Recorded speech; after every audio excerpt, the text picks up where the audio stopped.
ጤና ከእናንተ ጋር ይሁን እያልን የአክብሮት ሰላምታችን ወደ እናንተ አደረስን። ወቅታዊና አዳዲስ መረጃዎች እንዲደርሳችሁ የአገልግል ሚዲያን ላይክ፣ ሼር፣ ሰብስክራይብ በማድረግ የደወል ምልክቱን ይጫኑ እያልን ለሰዓት ወደ ያዝናቸው ወቅታዊ መረጃዎች አለፍን።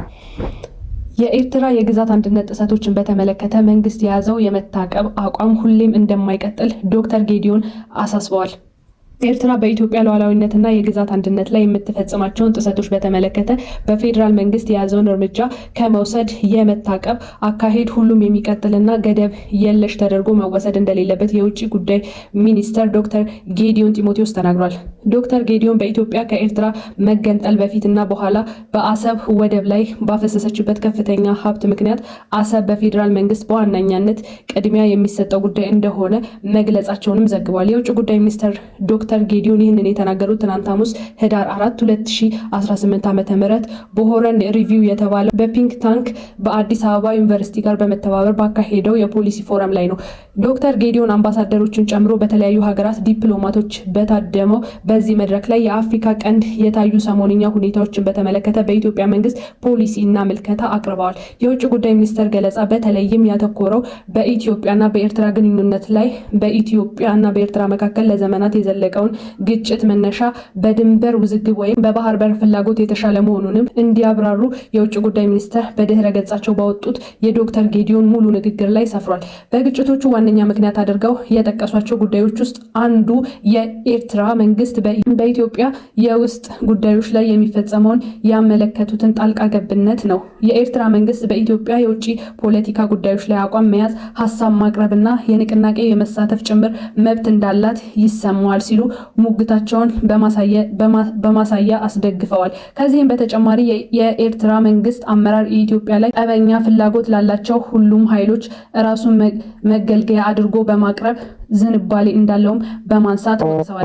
የሀገሪቱ አመራር የሶስተኛ ወገኖች ቀጠናዊ ተቀጽላ ሆኖ በመንቀሳቀስ ያለውን ብርቱ ፍላጎት በመጥቀስ ወንጅለዋል። የውጭ ጉዳይ ሚኒስትሩ ከኢትዮጵያ ጋር በተለያዩ ያነሱት ሌላኛው ሀሳብ የኢሳያስ ዶክተር በማለት የጠሩትን ጉዳይ ላይ ይህ ዶክትሬት የኤርትራ ራሷን በራሷ የምታስተዳድር ሀገር ሆና የመቀጠል ጉዳይ በኢትዮጵያ የጸጥታ መደፍረስ፣ መከፋፈል እና አለመረጋጋት ላይ እንደሚመሰረት አስበዋልን ብለዋል። በዶክተር ጌዲዮን ገለጻ መሰረት ይህ የዶክትሬት ኤርትራን በኢትዮጵያ ላይ ተቀጽላ አድርጎ ለመጠቀም የሚፈልጉት አካላት የመነጨ ነው። ኤርትራ በኢትዮጵያ ሉዓላዊነትና የግዛት አንድነት ላይ ከፍተኛ ትንኮሳ እና ጥሰት መፈጸሟንም በታዳሚዎቹ ተናግሯል። በአሁኑ ወቅት ኤርትራ ወታደሮቿን በሰሜን ኢትዮጵያ ከሚገኙ በርካታ የአካባቢው አስተዳደሮች ክፍሎች ተቆጣጥረው ይገኛሉ ያሉትን የውጭ ጉዳይ ሚኒስትር እነዚህም ቦታዎች ሙሉ በሙሉ በኢትዮጵያ ሉዓላዊነት ግዛት ውስጥ የሚወድቅ መሆኑንም ገልጸዋል። በተጨማሪም በኢትዮጵያ መንግስት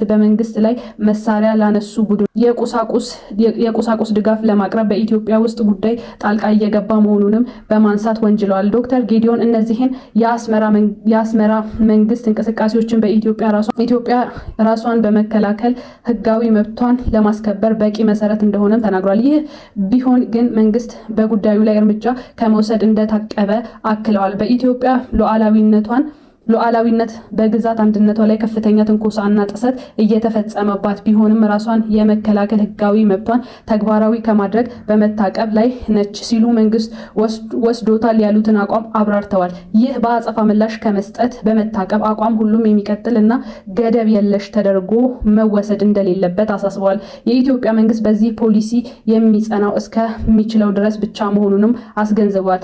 የቀጠለው የኤርትራ ጠብ፣ ጭሪት እና ትንኮሳ ከዚህ በኋላ መታቀብም ይበልጥ አስቸጋሪ እያደረገ ነው ብለዋል። የውጭ ጉዳይ ሚኒስትሩ በትናንትናው መድረክ ላይ ስለ ኢትዮጵያ የባህር በር የማግኘት ፍላጎት እንዳነሱት የመስሪያ ቤታቸው መረጃ ያሳያል። ዶክተር ጌዲዮን ከባህር በር ለኢትዮጵያ የህልውና ጉዳይ መሆኑን እንዲሁም ከ130 ሚሊዮን በላይ የሚሆነው የሀገሪቱ ህዝብ ዘላቂና ደህንነቱ የተረጋገጠ የባህር እንደሚያስፈልገው በመጥቀስ ከዚህ ቀደም በመንግስት ባለስልጣናት በተነሳው ሀሳቦች በተጨማሪም ዶክተር ጌዲዮን አሰብ ወደብ በኢትዮጵያ መንግስት በዋነኛነት ቅድሚያ የሚሰጠው ጉዳይ መሆኑንም እንደተናገሩት መድረኩን ባዘጋጀው ሆርን ሪቪው ድረገጽ በወጣው የውይይት ጭምር ላይ ሰፍሯል።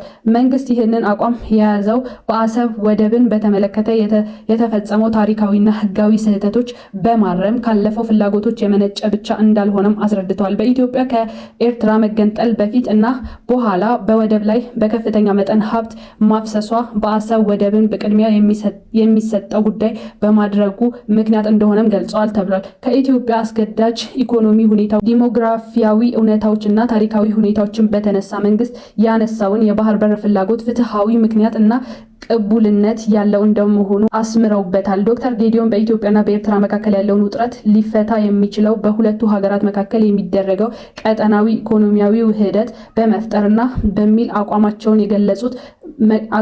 አቋማቸውን የገለጿቸው አቅርበዋል። በኢትዮጵያ ዘላቂና ደህንነቱ በተረጋገጠ የባህር በር የማግኘት ፍላጎትም በዚህ አካሄድ መፍትሄ እንደሚገኝ አስረድተዋል። ኢትዮጵያ በአሰብ ወደብ የዘላቂነትና በደህንነት በተጠበቀ መልኩ የማግኘት የሚያስችላትን ሌሎች አማራጭ መንገዶችን ለመመልከት ዝግጁ መሆኗንም ተናግረዋል። ይህ አይነት አማራጮች በኢትዮጵያ ለረጅም ጊዜ ፍላጎት የሚያሟላና በኤርትራዊ ጠቃሚ እንደመሆኑም አክለዋል። በኢትዮጵያና በኤርትራ መካከል የሚታየው መካረር ለመፍታት የሚደረገውን የዲፕሎማሲ ስራ የሚከሽፍ ከሆነ ቀጣዩ እርምጃዎች ምን ሊሆን እንደሚችል የውጭ ጉዳይ ሚኒስቴር ጥያቄ እንደቀረበባቸው የሆረን ሪቪው መረጃ አመልክቷል። ዶክተር ጌዲዮን ከዚህ ጥያቄ በሰጡት ምላሽ በኢትዮጵያ መንግስት በማንኛውም መንገድ ጦርነት ለማስወገድ ቁርጠኛ መሆኑን በአጽንኦት እንዳነሱ ጠቅሰዋል። የውጭ ጉዳይ ሚኒስተር ማብራሪያቸውን ባቀረቡበት ጊዜ መላው የአፍሪካ ቀንድ ቀጠና ካለበት ደካማ ሁኔታ አንጻር ሌላ ዙር ጦርነት አውዳሚ ይሆናል ብለዋል። በኢትዮጵያ መንግስት ለኤርትራ አጸፋ ምላሽ ከመስጠት የተቆጠበው ከዚህ በተነሳ እንደሆነም ተናግሯል። የኢትዮጵያ መንግስት የሁለቱ ሀገራት የወደፊት እጣ ፈንታ ለመቀየር በሚደረግ ንግግር ዝግጁ መሆኑንም የገለጹት ዶክተር ጌዲዮን ዓለም አቀፍ ማህበረሰብን በኤርትራና ተጽዕኖ እንዲያደርግ ጠይቀዋል። የኤርትራ መንግስት በኢትዮጵያ ላይ የሚፈጽመውን ትንኮሳና ጥሰት አቁሞ በቅን ልቦና ውይይት እንዲያደርግ የዓለም ማህበረሰብ ግፊት እንዲያደርግ እና እንዲያበረታታ ጥሪ እናቀርባለንም ብለዋል።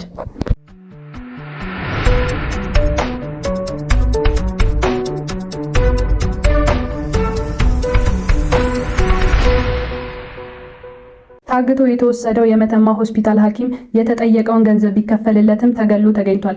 በአማራ ክልል ምዕራብ ጎንደር ዞን በመተማ አጠቃላይ ሆስፒታል አካባቢ ታፍኖ የተወሰደው የሕክምና ባለሙያ የተጠየቀውን ገንዘብ ቢከፈልለትም መገደሉን የቤተሰቡ አባላት ተናግረዋል። በመተማ አጠቃላይ ሆስፒታል የዓይን ሕክምና ኦፕቶሜትሪ ነርስ የነበረው አቶ ዳንኤል ነጋ ጥቅምት 19 2018 ዓ.ም ማታ እራት እየበላ ከነበረበት ምግብ ቤት በታጣቂዎች ታግቶ ከተወሰደ በኋላ 3.5 ሚሊዮን ብር እንዲከፍል ተጠይቆ እንደነበር የቤተሰቡ አባላት ተናግረዋል። ገንዘብ ከመጠየቅ ከተከፈለበት እገታ በኋላ ተገድሎ የተገኘው ባለትዳርና የልጆች አባት የሆነው ነርስ ዳንኤል በሆስፒታሉ ጥቂት ባለሙያዎች ባሉበት ዘርፍ ታታሪ ሰራተኛ እንደነበር ባልደረቦቹ ተናግረዋል። ለደህንነታቸው ሲሉ ስማቸው እንዲጠቀስ ያልፈቀዱት የሟች ቤተሰብ ጥቅምት 19 2018 ዓ.ም ሟች አቶ ዳንኤል አዳሪ ሰራተኛ እንደነበር እና ከምሽቱ 1 ሰዓት አካባቢ እራት በልቶ ሊወጣ ብሎ ከሆስፒታሉ መስማታቸውን ተናግረዋል። በሆስፒታሉ ዋና በር አካባቢ ሁልጊዜ ምግብ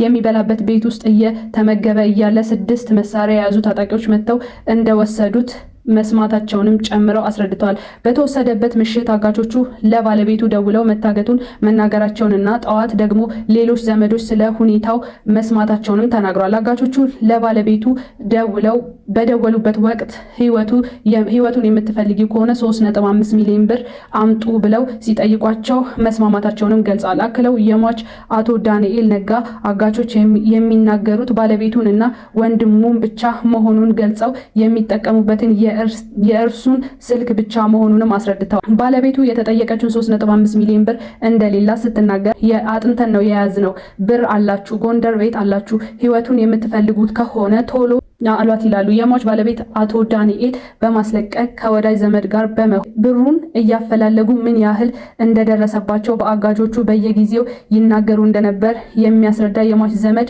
አሁን 150 ሺህ ብር ደርሰናል፣ 250 ሺህ ብር ደርሰናል እያሉ እያሳወቅናቸው ሰነበትን ብለዋል። በመሃል አጋቾቹ አቶ ዳንኤል ባለቤቱ እንዲያነጋግሩ ያደረጉት እንደነበር ከተናገሩት እኚህ የቤተሰብ አባላት እያሰቃዩኝ ስለሆነ ቶሎ በሉ እባካችሁ እንዳላቸው ተናግሯል። ቤተሰቡ ቤተሰቡ የሚያሳስበው ገንዘብ 250 ሺህ ብር ሲደርስ ደውለው የደረሱበትን ባሳወቁበት ወቅት 1 ሚሊዮን ሳትይዙ እንዳትመጡ ብሏቸው ነበር።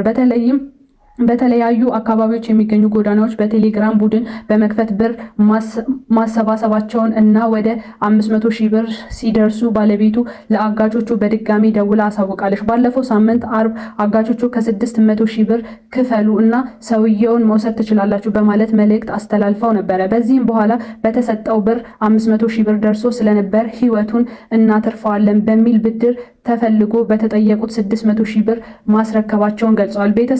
ቤተሰቡ ይህ በሚሆንበት ወቅት ለፖሊስ ሄዶ አለማመልከቱ የሚናገሩት የቤተሰብ አባላት ባለቤቱ ጎንደር ቤት ተከራይታ እንደምትኖር የታጋቾቹ ቤተሰብ ጭልጋ መሆናቸውንም እርሱ የታገተበትን ስፍራ ደግሞ ገንዶ ውሃ በሚባል አካባቢ መሆኑን ይህንን ለማድረግ አለመቻሉንም ጠቅሰዋል። በተጨማሪም አብረው ከሚሰሩበት የስራ ባልደረቦቹ በአካባቢው ፖሊስ የነበረውን ግለሰብ እንዲሁም በተወሰነበት ባልደረቦቹ በቁጥጥር ስር አውሎ እንደነበርም መስማታቸውን አስረድቷል። በዚህም በተነሳ የጸጥታ አካላት ክትትል እያደረጉ ነው በሚል ምንም አይነት እርምጃ አለመውሰዳቸውን ተናግረዋል። ባለፈው ሳምንት አርብ ዕለት በተጠየቁት 600 ሺህ ብር ከተከፈለ በኋላ ግለሰቡ ሳይለቀቅ በመቅረቱ እስከ እሁድ ድረስ በትዕግስት ሲጠባበቁ ነበር። ነገር ግን ሰኞ ዕለት በሕክምና ባለሙያ ነርስ ዳንኤል በታገተበት አካባቢ ተገድሎ የተጣለ ሰው መኖሩን የሰሙ ሰዎች ከአካባቢው ሚሊሻዎች ጋር በመሆን ወደ ስፍራው በመሄድ ጊዜ ተገድሎ አስክሬኑ አግኝተዋል። አስክሬኑም አንስቶ ወደ ቤተሰቡ ለማምጣት ባለመቻላቸው እነዚህ እንደተቀበረ የሚናገሩት የቤተሰቡ አባላት ባለቤቱ መሞቱን እንደሰማች ታማ ሆስፒታል መግባቷንም አቅመ ደካማ ወላጆቹን፣ ወንድሞቹን እና ቤተሰቦቹን የሚረዳ አይን የነበረ ሰው ነው በማለትም ከስራ ቦታው መታገቱን ገንዘብ ከከፈለ በኋላ መገደሉን የተገደለበት ቦታ እነዚሁን መቀበሩን ለቤተሰቦቹ ሀዘኑን ድርብርብ ማድረጉንም አብራርተዋል። የሁለት ልጆች አባት የሆነው አቶ ዳንኤል በመተማ አጠቃላይ ሆስፒታል ብቸኛ ኦፕቶሜሪ ነርስ የአይን ሕክምና ባለሙያ እንደነበረም ተናግሯል። ነርስ ዳንኤል በመተማ አጠቃላይ ሆስፒታል ከ2013 ዓ.ም ጀምሮ እስከ ሞተበት ቀን መስራቱንም ጨምረው አስረድተዋል። በአካባቢው ከዚህ በፊትም ታግተው የነበሩና የተጠየቀውን ክፍያ ከፈለ በኋላ የተገደለው ሌሎች ሰዎችም መኖራቸውን የሚናገሩት ግለሰብ የሆስፒታሉ 5 ባልደረቦች በተለያዩ ጊዜ ታግተው መለቀቃቸውንም መስማታቸውን ገልጿል። የአገልግል ሚዲያ ተከታታዮቻችን ለሰዓቱ ያዝናቸው መረጃዎች እነዚህ ነበሩ። በአዳዲስ መረጃዎች እስከምንገናኝ ድረስ የአገልግል ሚዲያ ላይክ፣ ሼር፣ ሰብስክራይብ በማድረግ የደወል ምልክቱን ይጫኑ እያለን መልካም ቀን ተመኘን።